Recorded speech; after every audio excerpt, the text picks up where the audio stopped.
Welcome on in, Eagles fans, to episode 43 of the No Huddle Show, our Philadelphia Eagles podcast right here on NJ.com. I'm Joe Giglio, back from a week off. I know Merrill Reese was the guest last week, so thanks again to Merrill for joining the podcast. And I'm joined, as always, by Elliot Short-Parks and Mark Eckel. They cover the Eagles for NJ Advanced Media.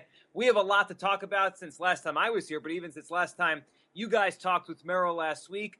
There's a preseason game to talk about, Carson Wentz's debut, unfortunately an injury, and really kind of just, a dark cloud that's kind of been following the Eagles throughout training camp, but it's not been all positive at all so far. Elliot, we'll start with you. One game in the books, most of training camp in the books, and it just feels like every time we talk, every time I see a story you guys write, it's kind of new bad news with the Eagles so far this summer. Yeah, definitely not the way they wanted to get training camp started. I mean, when you're trying to build something and you have a new head coach and all that, clearly, I mean, the stuff the Eagles have been through just in these past 2 weeks would be tough for any head coach to deal with. Your best offensive player, maybe most important player on the whole team getting suspended for 2 weeks, and then, Wentz going down. And I mean, let's not forget Nigel Bradham. I mean, for some teams, that would be like the most, the worst thing that would happen. Clearly, Pederson has had to deal with a whole bunch, which is tough because he's a rookie head coach, and you can make the argument he's not a qualified head coach, and he's not qualified for the job. So, yeah, not great. But I will say they looked like a little better than I thought they would in the first preseason game, in the way that it wasn't a complete disaster. I mean, Pederson seemed to manage the clock well. I mean, he wasn't put in any tough situations, but there wasn't any delay games, if I remember. I don't think they burned any time out. So, as an actual coach, Pederson's first game wasn't a complete disaster, but you're right, off the field, I mean, things are not going so hot. Mark, let's start with the Lane Johnson thing from last week, which is still kind of has legs here. When the Eagles found out and if this will come down, and everything with Lane Johnson kind of blaming everyone seemingly but himself here and talking about that app. Your thoughts on Lane Johnson? Now, this is the second suspension if this one is upheld. The 4-game a couple of years ago, this will be 10.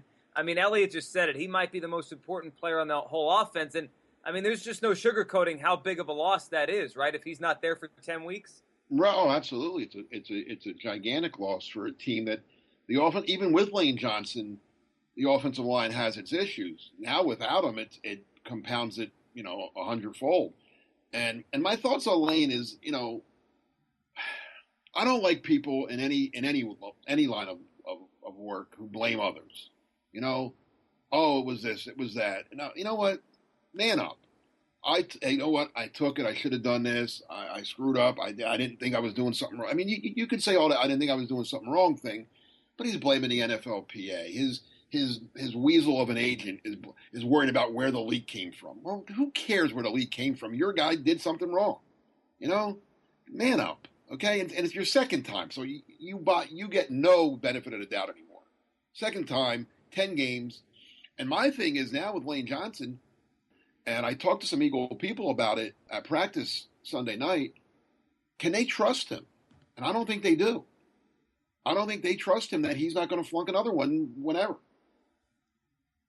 And really, how can they, right? Because this is two now in a short period of time. And, there's long-term issues now with Lane Johnson to wonder about and worry about. And obviously, the short-term. And Mark mentioned the offensive line. Elliot, from the other night, from the game against the Bucs, what did you think about the offensive line, not even just the first team? Because, there was a lot of talk about how poorly Chase Daniel played and obviously Wentz, and we'll get to that, got hurt behind the offensive line. I mean, do you think this is going to be a big issue all year, whether it be the first team or the depth behind them? Because it just felt like when Daniel got out there and then obviously Wentz, the quarterback was getting hit all night.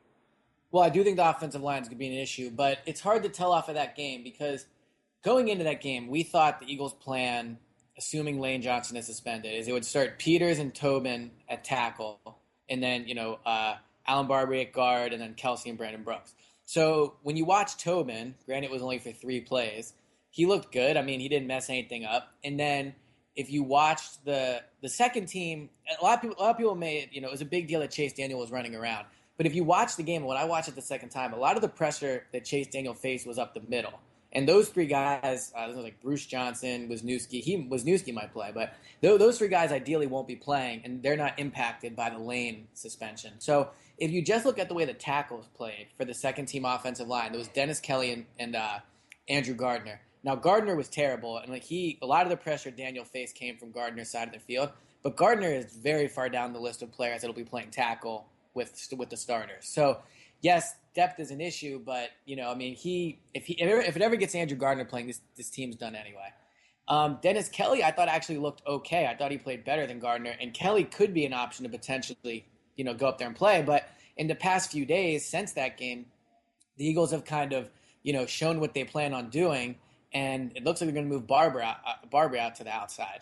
So I think there's reason to be concerned about that. I think it's a move that weakens you at two spots. I know Barber was a tackle before he got here, so in theory, I mean the Eagles moved him to guard. So in theory, maybe he'll be better at that. But if you move him from guard, now I guess you're going to move Wisniewski up, and that I mean that doesn't seem like you're basically losing two starters at that point because Barber's not his original position and you don't have Johnson. And then also when you lose Peters, which is going to happen, then what do you do? So yeah, I think the offensive line is definitely going to be an issue. But based off of just Tampa Bay, I didn't think it looked as bad as people made it out to be. Oh, it was bad. It was bad. It was just as bad as people made it out to be. Well, but my point is the pressure was up the middle. I don't care where it was. It's still the line. I'm not saying the tackles. The line's bad. If you're talking about actual games, I mean, the people that were bad in that game are never going to play. Is my point. Huh? So you're convinced that Brandon Brooks, who can't go 3 practices without getting hurt, is going to play 16 games. Casey Kelsey, who's wearing down, he's the incredible shrinking man, is going to play 16 games. Jason Peters, you already said he's not going to play. Right. No, I mean the line is in trouble. Don't get me wrong. I'm not saying the line's in trouble. I'm just saying if you just looked at the players that mattered against the Bucs, they weren't as bad. But I'm not going to die on this hill. I'm not defending the offensive line. They suck. I'm just saying it wasn't as bad as people made it out to be when you just looked at the tackles. Tell Carson Wentz that. Yeah. All right. Fair. Tell Carson Wentz how good the line played as he's trying to breathe with a broken rib. Now the line stinks. The line stinks. The back they have maybe one good lineman left on the team now. No, it's bad, and I don't know what they're going to do. I mean, they're calling guys like Will Beatty who the Giants are desperate for tackles and got rid of him. That's how bad the line is.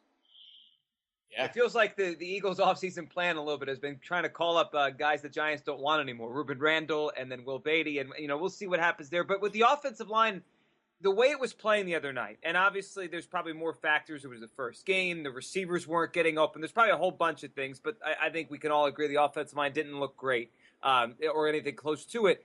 But the big issue, obviously, off of the game Thursday became Carson Wentz, and he got hurt. And now he's going to have to miss time here and really development time for him because he wasn't supposed to play during the season anyway. This was supposed to be the time to get him those reps and all that kind of stuff. And now he's going to at least miss some, if not the rest of the preseason. We mentioned Doug Pederson already, and he's had a lot of issues to deal with as a first-year head coach, and this wasn't a perfect situation to begin with. How did you guys think he handled that on Thursday night, considering the offensive line was not protecting Carson Wentz well? In the first time I watched it, I was surprised he was out there as long as he was. Did you guys have a problem with it as it was happening when you were in the press box, and has your mind changed because he got hurt? Elliot, what did you think about how long Wentz played?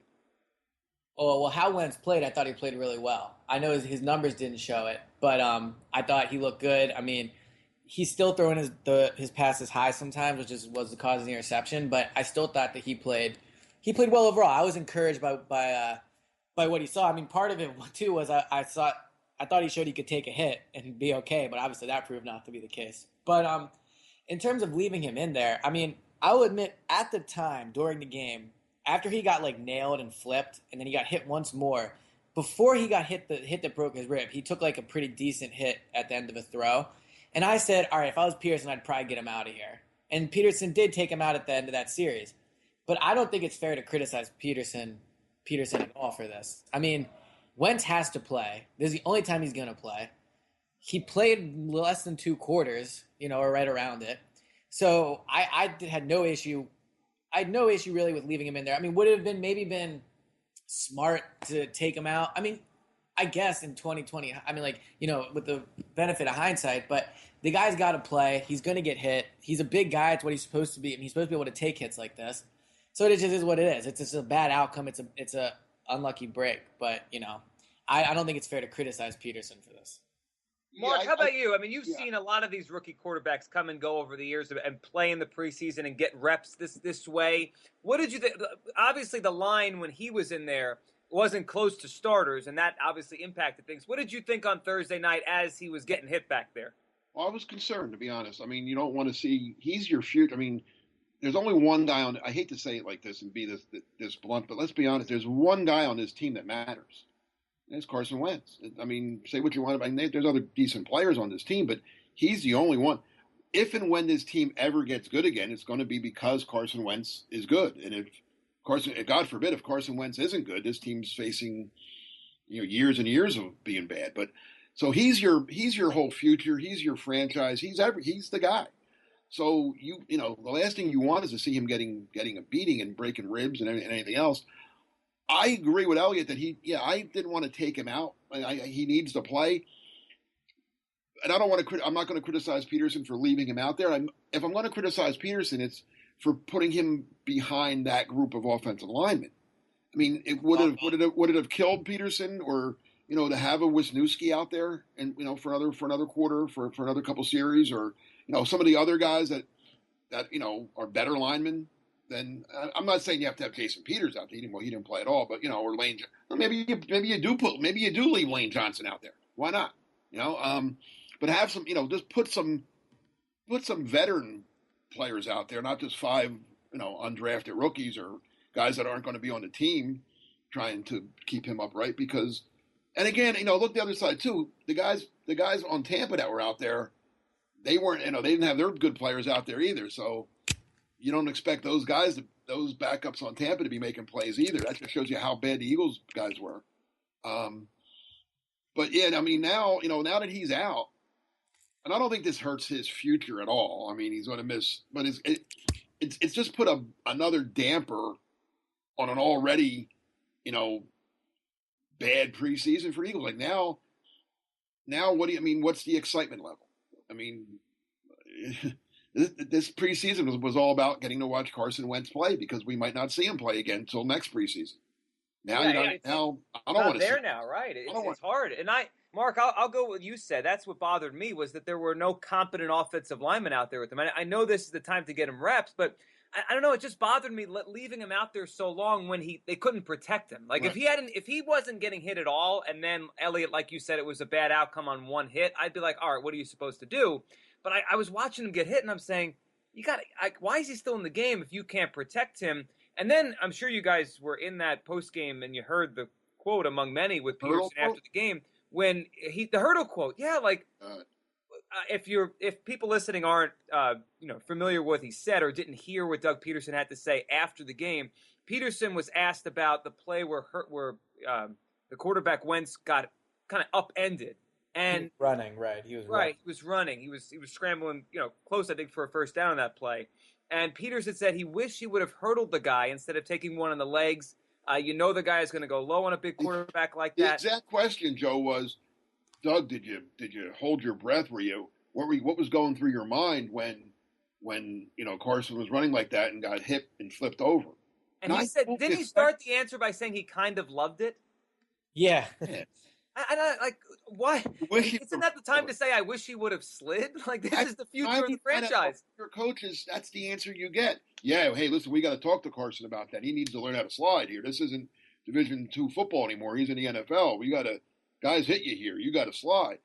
I mean, I've covered, I don't know how many coaches in my life. That's what every one of them would have said. Except my man Dougie, he wants to hurdle. I was flabbergasted by it, and now, unfortunately, because bad outcome leaving him in, all of this, he's not now part of at least the next couple weeks for the Eagles. So you're right; it puts an extra little damper on this. It makes it a little less exciting because we don't get to watch Wentz at least this coming week against the Steelers and probably the one after that against the Colts. But now, Lane Johnson's not part of this now for a little while with the suspension looming. Wentz is out. There are a lot of issues here. I mean, as this preseason moves along, Elliott, what are the positives that you've seen so far? Because it's clear there's been a lot of negatives with injuries. Jordan Matthews not there, Wentz, Lane Johnson suspension. There's been a lot going on here. What stood out in a positive way that we could kind of latch on to? Man, it's been a while since there's been anything positive. Let me think. So, I guess obviously the defensive line played well. Fletcher Cox had a strip sack and he recovered the fumble, so that was positive. And I mean, really, if this team is going to win, it's going to be with the defensive line and special teams. And the special teams looks good as well.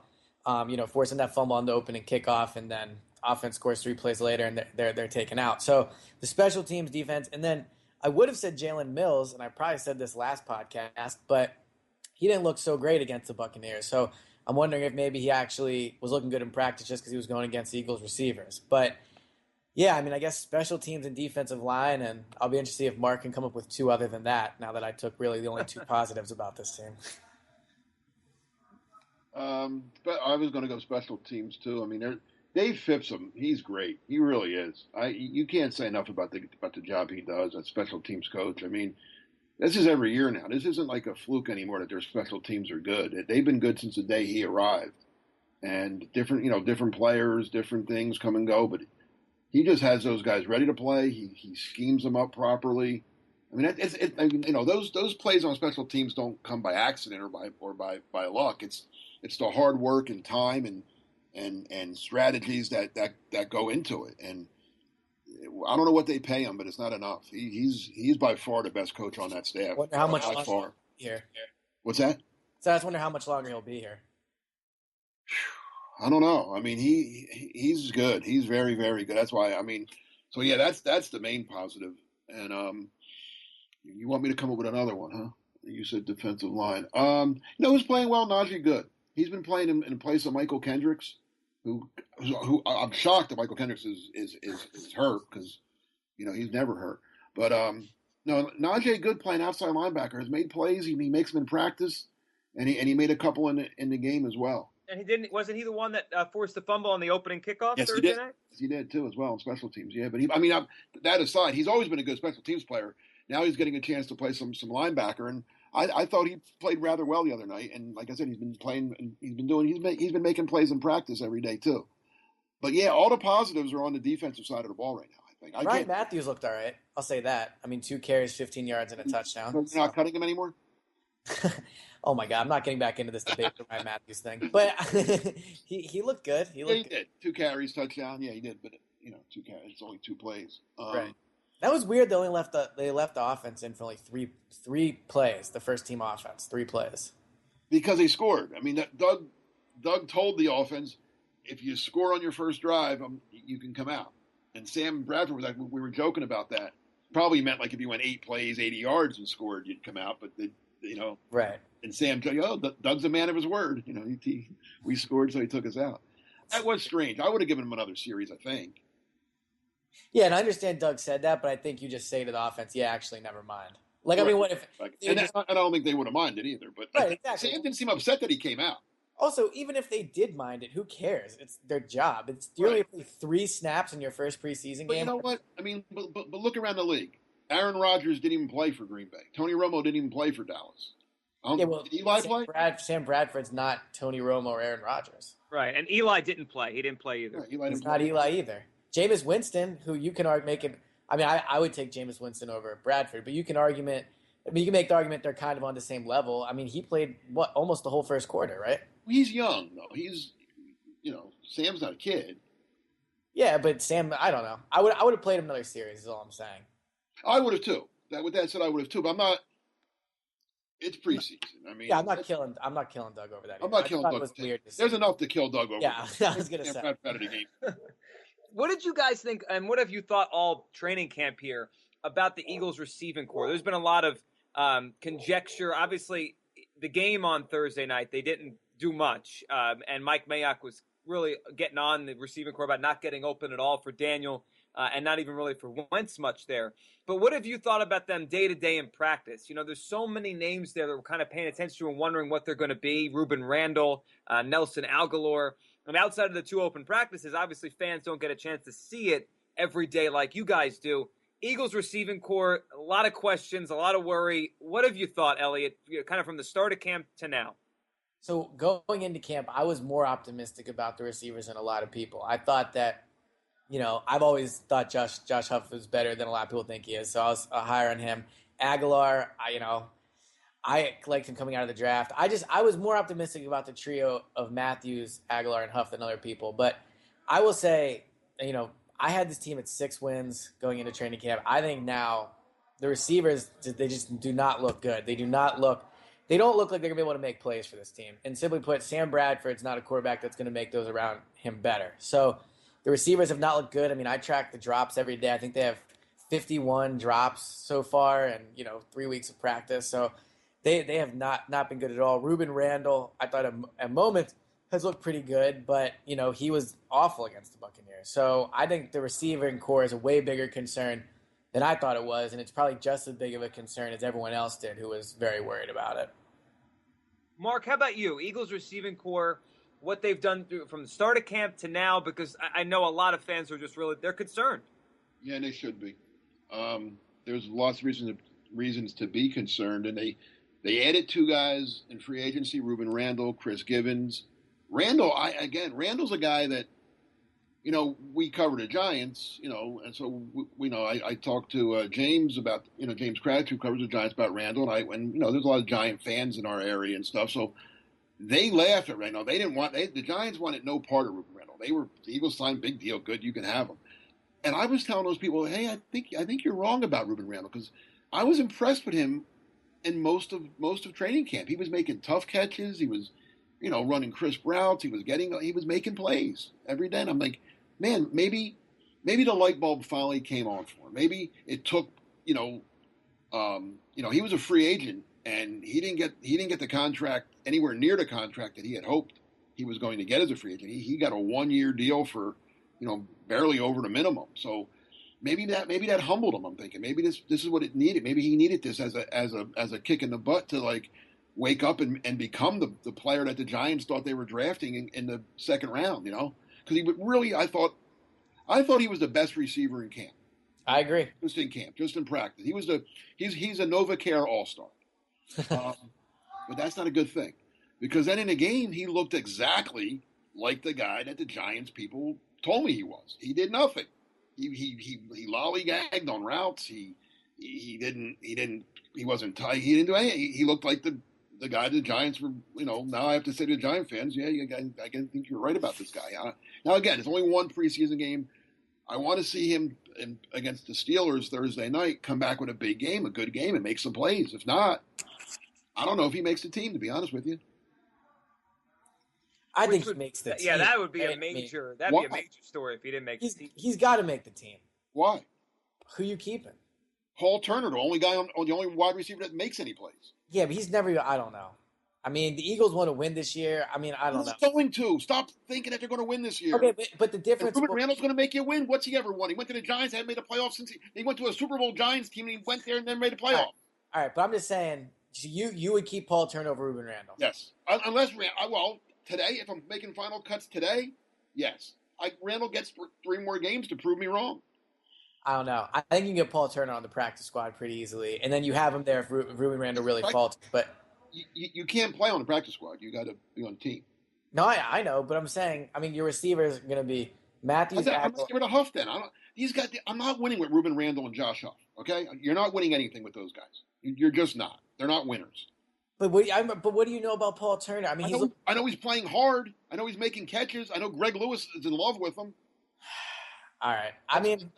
I'm not here to diminish Paul Turner. I'm just saying, undrafted rookie. I don't think there's any rush to get him on the roster right away. Maybe you lose him. Who knows? But I want the better player. I want the best players on my 53. Right now, Paul Turner is probably their second best wide receiver. Well, that's the problem, right? Like that, the fact that this is even an issue. And I liked what I saw to Turner the other night during the game. But again, he caught everything they threw to him. Right. But again, that's one the fact that he in one preseason game was able to kind of open our eyes over guys that have been in the NFL for years. That's saying something about what indictment of the other guys. But I'm just saying, you got to keep the players. Then, if you're not going to keep the players who played the best, then why even have practice and training camp and preseason games? Just go with the roster that these are the guys we're going to keep. Yeah, but I'm just saying. You know how it works. They gave Ruben Randall. I think they gave him nothing. I think they gave him like $1 million in guaranteed money. I'll double check, but I think they gave him a decent amount of money. Not much. Not enough that if they cut him, they're not going to lose. I don't know. They gave him 1 year, $1 million, $500,000 guaranteed. Okay, they've squandered more money than that in the past. Yeah, I'm just saying. I just don't think they're going to cut him. I would I be don't- surprised. I'm not saying they definitely won't. I'm just saying I'd be surprised, and I would not. I would I'm not. telling you, one of those receivers aren't making the team. I'll tell you. Huffer Randall. One of the 5 you think's making it isn't making it. All right, let's make a bet. I'll bet you they keep at least Matthews at Aguilar. Yeah, they'll keep him. So Matthews, Aguilar, That's Huff, Givens, and Matthews is a definite. Aguilar's probably a definite. I'm telling you, one of them's not going to make it, or they're going to keep 6. And then Givens. Yeah, all right. Givens, Huff, and Randall are the 3 in question. Yeah. Your boy Huff might go. He ain't done nothing either. The only reason Huff might not go is he's the top kick returner. Yeah, but they got 100 other guys that can do kicks. Sproles can do kickoffs if they have. He's done that in the past. Barner can do kickoffs. Yeah, if they keep Barner. Why wouldn't they keep Barner? I think Huff has a better chance of making the team than Barner. Really? I do, yeah. You're only keeping 3 running backs? Is that an anti-Barner thought, or is that a positive thought on the young backs behind Barner? The running backs. Yeah, you think they'll definitely keep 4 running backs? I would think. 4 running backs and 6 is 4 running backs and 6 receivers too much? Would it be one or the other? Well, if you keep 4 tight ends, right, you can't keep 4, 4, and 6. That would be tough. Right, that's too many. Then you got to go light somewhere else. And I don't think they're going to do that. They might only keep 3 tight ends, even though he said he's keeping 4. Or yeah, they might. I mean, Pantel was not. You could argue that Barner's their best running back. Look, I'm like president of the Barner fan club. I'm not. I'm just saying. I think they're going to keep Huff. I think they might. I mean, I could be wrong. I'm just saying. I wouldn't be shocked. Hey, somebody told Peter King they weren't keeping Ruben Randall. Yeah, no, you're right. Peter King. Do you think there's any thought about a veteran trying to go out and try to find another receiver? I mean, there was their connection was made between the Eagles and Anquan Bolden. Obviously, he went to the Lions. Marcus Colston is still out there. Do you see Marcus Colston as a possibility? God, how old is he? They're 50. He's 33, closing in on 50. But the guys we're talking about can't play, Mark. But I don't care. Then keep the. Listen, guys.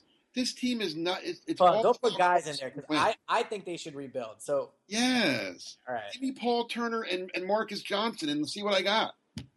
I'm not going to bring in 33-year-old Marcus Colston for God's sake. So what did you make of the Bolden interest? That's stupid. Stupid, absolutely stupid. Anything.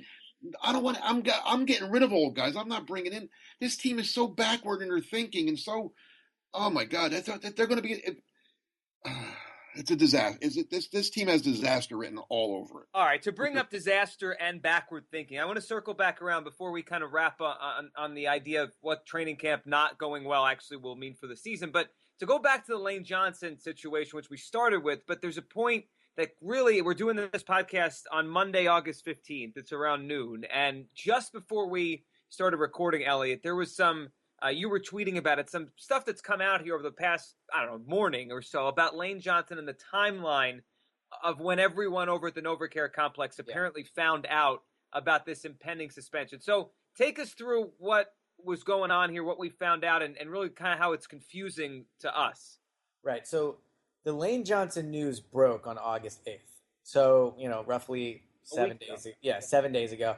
And Pederson on the 9th said he found out just like we did, talking to the media, which in theory means he found out on the 8th, that the report came out, and that's how he was alerted of it.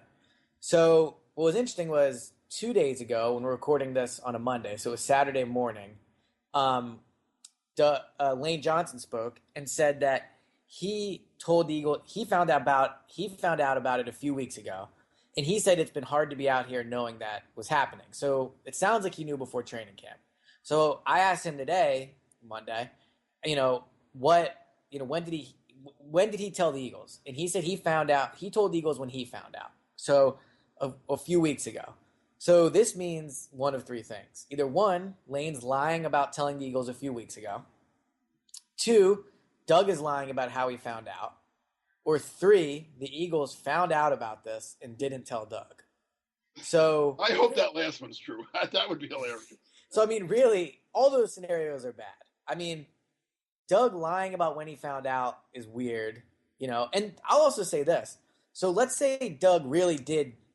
Let's say Doug really did find out on the 8th, right? Like the day before the preseason game, I think it was, or whatever. Like, let's say Doug really did find out, when he said he did. So then he adjusted the practice because Lane Johnson's not been running with the first team offense anymore. So if Doug's lying about when he found out, why did he wait? Like, if Doug found out a few weeks ago, then he should have altered the lineup in practice right away. Do we agree with that? Yeah, There's no reason to do it after the lying. media report comes out. Right. I don't think Doug's lying. I don't think Doug's lying either. So I don't think Doug's lying. Out of the three options, I don't think Doug's lying. Do I think Lane's lying? I don't think. I mean, it's hard to say I don't think he's lying because, he just failed drug tests and all those things. But, I don't think he's lying either. I mean, why would he not tell the team when he finds out, right? I mean. Well, maybe he was hoping that he could, the appeal would go. I don't know. So what do you think is more likely? Lane's lying? Do you really think the team would find out and not tell Doug? Well, what that would. Yeah, I hope so because that would just hurt. That would just hurt Doug, right? Hurt the team. Yeah, How does that make sense? No way that could happen. He's the head coach. You can't. So Howie found out and said, "Hey guys, let's not tell Doug. I don't want to get Doug upset." Right, that's what I mean. Like, what's the benefit of not telling Doug? Right, you have to tell Doug. It's like when a kid does something wrong and the one parent keeps it from the other one. You can't do that. You gotta talk about it. Yes. No. But if everyone's telling the truth, let's just go in a world where everyone's telling the truth, right? Well, then they didn't tell Doug. Didn't tell Doug. You should have asked when you said the Lane. I talked to Doug. Sometimes you can tell when a guy's lying, like Howie Roseman. You can tell when he's lying because he's talking. So, nobody laughed at that. But Pederson answered that very forthcoming. He was talking about the situation, and somebody said, "Well, Doug, when did you first find out that Lane could be suspended?" And he went, just like you did when it came out. He didn't. It wasn't like a prepared. Right. If he's lying, he's very good at it. Let's say that. I'll say that it was because I believed him. Now, when Lane said it, you talked to Lane. Did he come across as very open, very honest, or was it kind of it was. He was standing there. Practice was over. I mean, I just asked him real quick, and I didn't have my recorder out. I was just saying, hey, I just wanted to clarify. When you found out, you told the Eagles, and he was like, yeah, I told him the day I got the letter. So, but when he said you said you should have said who. Well, it doesn't matter who he told. If he told Doug, because then we know if Doug's lying or not. If he says I told Doug, then Doug's lying. If he said I told Howie, then maybe Howie didn't tell Doug. If Lane told anybody in the building before the report came out, right? Then there's no reason Doug shouldn't have known. I don't care if he called Derek Boyko the PR guy. You're right. You're right. No matter who was told in that Eagles building, Doug should have been told. We can agree with that. Absolutely. If everybody's being taken at their word, then they didn't tell Doug. Didn't tell Doug. Whoever Lane told didn't. If Lane's telling you the truth and Doug's telling us the truth, and that's all that really matters. If those two guys are telling the truth, then whoever Lane told never told Doug. And we're not being. I'll also say this. So let's say, I've been covering sports for a long time, Mark. You've been doing it for a long time. And really everybody that even knows anything about sports is that people lie at the podium. That just is what it is, right? They get up there, they say things that's not true because it helps the team look better. They don't want to give things away. But in this instance, even if one of them is lying, what's clear is this team's not on the same page about this. Because if they were going to lie about something, then you need to coordinate your lie so that it makes everybody look good, right? But if Lane's lying, it means he's off on his own rogue mission to make him look good. Right. If Doug's lying, it's just a stupid lie, but whatever. It is what it is. They're obviously not this is what I was thinking when I heard all this. The past 3 years, you heard about how the problem with Chip and Howie was there was communication issues, right? Blah, blah, blah. Well, it sounds like the heart of what we're talking about right now is a communication issue, either between player and coach, which is supposed to be Doug's strength, or between Doug and Howie, which was the issue with Chip. So there's some type of issue going on here, either lying or complete and utter, just chaos. I'm glad you brought that up, Elliot, because they hired Doug Pederson because he wasn't Chip Kelly. Chip was a bad guy. He didn't talk. His heart was closed and he had no emotional intelligence and blah. He was just a mean-spirited, bad person. Right. But he brought in the Mr. Nice Guy, Doug Pederson, with the open heart and the high emotional intelligence to make up for his lack of real intelligence. And instead, but let's see what's happened so far since Doug Pederson has been head coach. His starting wide receiver was accused of rape in a strip club, but he didn't talk to him. Sexual assault. Sexual assault. But and was clear. Nelson did nothing wrong, but Doug never talked to him about it. Right. His starting linebacker is accused of beating up a person at a hotel that over an umbrella at the pool. He didn't talk to him about that. His best player on offense, we all agree, faces a 10-game suspension for failing a drug test, and he didn't talk to him about that. And just to go off your point, wait a minute. I thought this was the guy that was, if Chip didn't do that, they'd say, "Oh my God, Chip doesn't do this." He doesn't even talk to his players. I'll also say, so let's say Doug did find out when we all did, right? Mm-hmm. Still no excuse not to talk to him because we asked Doug the next day. But if Doug really found out about this weeks ago and still didn't talk to him about it, I mean, then it's like there's no excuse whatsoever. Like, so yeah, I mean, it doesn't make sense on so many levels because, like you guys then said, I mean, it took a while to get Lane out of the starting lineup and to work other guys in there when he could have started doing that earlier and got the team more prepared. That's why I don't think he knew. I think I'm going to give Doug a little credit because as soon as he did know, Lane was out. Right. I don't think Doug would lie too, just because a few questions later, when he was asked if he talked to Lane, and you said it, Mark, you were there. I mean, just the way he said it, it was very like he goes like, so he was asked, did you talk to Lane? And he goes, no, I didn't. Like he knew what he was saying was not good. Like when a kid gets caught, right? Like, I mean, it's easy to lie the other way. It would be easy to say, yeah, we talked, but that's between us. Right, exactly. Right. That's what again, 99 other coaches, that's the answer we would have got. Yeah. Or if he just said it's being handled, like just cut it down. And like, what are you guys supposed to say to that, right? Like you just say, okay. So that's between me and Lane. So we're agreeing that Doug found out on the 8th when everyone else did. Or like within that, within. Yeah, I am. I could be wrong, but I'm gonna say Doug is telling the truth. So do we think Lane's lying? If I'm gonna guess here, based on everyone's track record recently, I'm gonna say Lane's less than truthful. That's my guess. That's kind of my thing too, but it's just a weird. Then the team's got to talk to Lane because the team's not happy with Lane. No, the team is not happy with Lane. How could they be? How could they be? They gave him $35 million, and now he's not playing for 10 weeks. I mean, but they're not even hiding it. Like I thought Doug Pederson's the most telling quote of all was the other day when he was asked about Lane after Lane talked, and Lane blamed the NFLPA and this and that and other thing. And Pederson wanted no part of that. Pederson was, hey, at the end of the day, it's on you. You decide what goes into your body. And, he kind of threw him under he just put it out there like, listen, this guy screwed up and I'm not taking on, and I don't have his back. I mean, for what it's worth, if you're Pederson, you can't be happy with your players, right? I mean, time and time again, they're making you look bad at this point, right? I mean, Aguilar, Bradham, Johnson. Yeah, I mean, look, like you're a rookie head coach. Aguilar didn't do anything wrong. Let's clear him. But he did.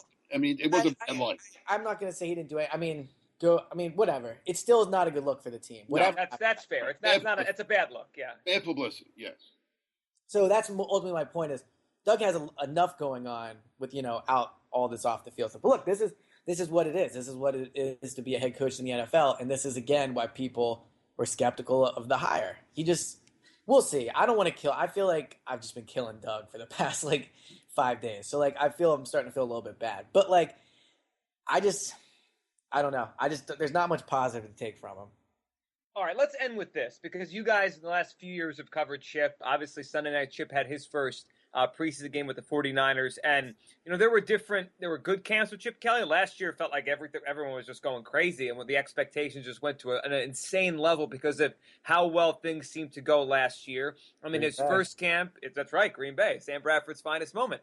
His first camp obviously had the Riley Cooper incident that they, through whatever they did, were able to get through as a football team. And they won that year, and they had a good season and made the playoffs. So he had some ups, he had some downs, and then it went into the regular season. How big of a deal is this, guys? A bad preseason, a bad camp. Obviously, if you have injuries, that could linger. But just in terms of all the little ups and downs and more downs the Eagles have had so far, How much does this matter, Elliot, to you for preseason? Honestly, I think this is what I would say. If we thought the Eagles were going to be good and then this was all happening, you'd be like, all right, this could be an issue. Last year, if you think the team's going to be bad and then they look good, then you take something from that. But I don't think anybody thought the Eagles were going to be good, and they've had a bad camp. So it's kind of like I said, this maybe shaved one win off my prediction, but I didn't think this was going to be a good team anyway. So I don't think it's a huge deal, but it's not good to see the team in such kind of disarray, especially now with this whole who said what Lane Johnson situation. So I don't, if you were high on the Eagles before, which I don't know why you would have been, then yes, this is concerning. But if you already thought this was going to be the beginning of a rebuild and kind of the beginning of this team, after taking Kelly away, then I think it's kind of just been what you should have expected. Well, I'll say this.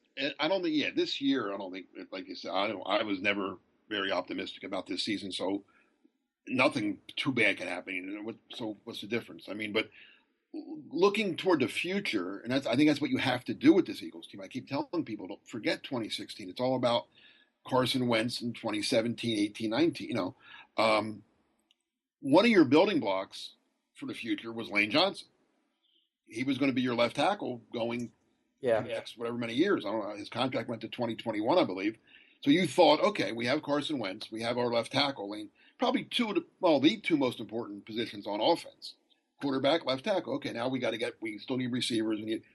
Now the question is, do you have Lane Johnson at left tackle? Are you convinced that he can be your left tackle for the next 5-6 years? Or is now there doubt in your mind that this guy's going to keep flunking tests and keep getting suspended for, next time is 2 years. So that to me is the biggest drawback of the whole preseason is Lane Johnson's future, because it directs the Eagles' whole future if they have to go out and get 2 new tackles now. Because you knew they had to get one probably. Jason Peters is probably in his last year. Now you might, and you thought you had that problem solved, and now maybe problem solved became a bigger problem. It could be. No, it could be. It could become a problem that manifests itself into more problems for the Eagles. And, we'll see how it plays out with Lane when the suspension actually comes down. Obviously, no Wentz, and we'll follow Doug as his first preseason continues. So they'll be in Pittsburgh on Thursday night. We'll be back next week to talk about that game and kind of look forward to the most important of these preseason games against Indianapolis in a couple weeks. Glad to be back, guys. This was fun. Hopefully we can have more positive things to talk about, but that's on the Eagles. That's not really on us. Let's just do a special teams show. Next week, a special Najee Good episode of the No Huddle Show. Elliot, thanks for doing this. Don Dornbos. Talk to you guys soon. We'll have Dornbos do magic. Yeah. That's always positive.